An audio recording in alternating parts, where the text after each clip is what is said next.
پاکستان کې سیلابونه په بې ځایه شویو خلکو کې د ډینګي تبې خپرېدو خبرداری. پاکستان کې روغتیايي مسؤلینو له سختو سیلابونو وروسته خبرداری ورکړې چې روغتیايي بحران مخ په زیاتېدو دی. په دې هیواد کې د جون میاشتې له نیمایي راهیسې پیل شویو سختو بارانونو او سیلابونو نږدې 33 میلیونه خلک اغېزمن کړي او له همدې کبله نږدې 1.5 زره کسان مړه شوي دي.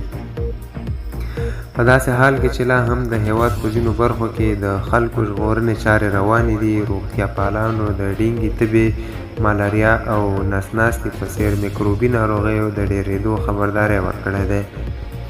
ډېری بې ځایه شوي خلک د ډنډونو په بڼه د سیلابونو ولاړ اوبو څنګ ته اوسېږي چې له کبله یې د ډینګي تبې ناروغانو شمېر ورځ تر بلې په ډېرېدو دی چې د ځینو لپاره د مړینې لامله هم کېږي.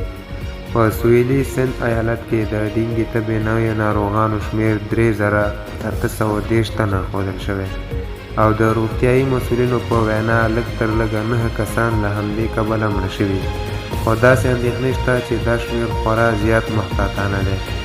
د پاکستان طبي ټولنې عمومي منشي ډاکټر عبدالغفور شورو BBC ته په دې هکله وویل: په ټول کې د سند ایالت وضعیت خورا بدتر شوی.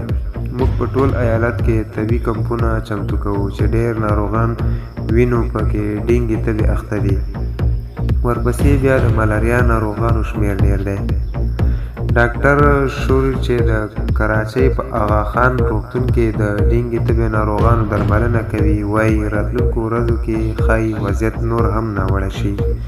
پاکستان کې د سیلابونو له راوتلو نږدې 2 میاشتې تېرېږي، خو لا هم د دې هېواد په بېلابېلو سیمو کې زرګونه کلي اوبو نیولي او لا ویجاړېدو له کبله یوازې ګرځنده طبي ډله هڅه کوي بې ځایه شویو خلکو ته دارو او درمل ورسوي.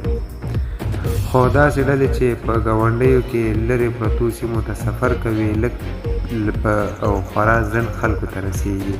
د سند ایالت په لال باغ سیمه کې سلګونه خلک د ځمکې پر هغه کوچنۍ ټوټه راټول شوي چې سیلابونه پرې نه دي راغلي، خو دلته یې هم اغېز برلا لیدل کېږي چې د دې خلکو تر پښو لاندې ځمکه وچه ده، خو نه خواړه لري نه د څښاک لپاره پاکې اوبه شته او دا وضعیت ورځ تر بلې ناوړه کېږي.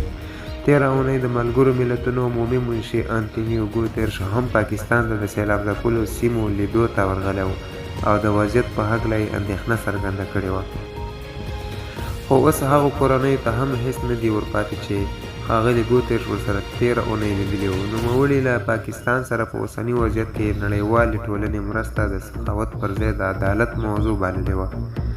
له ده مې وپوښتل چې شتمن هېوادونه به څنګه د دې غوښتنې او اورېدو ته قانع کوي.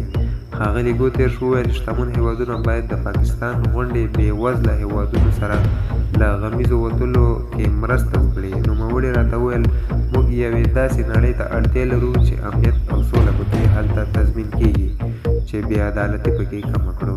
درنو لیدونکو، که له موږ سره چینل کې نوي یاست مهرباني وکړئ زموږ چینل در سره سبسکرایب کړئ.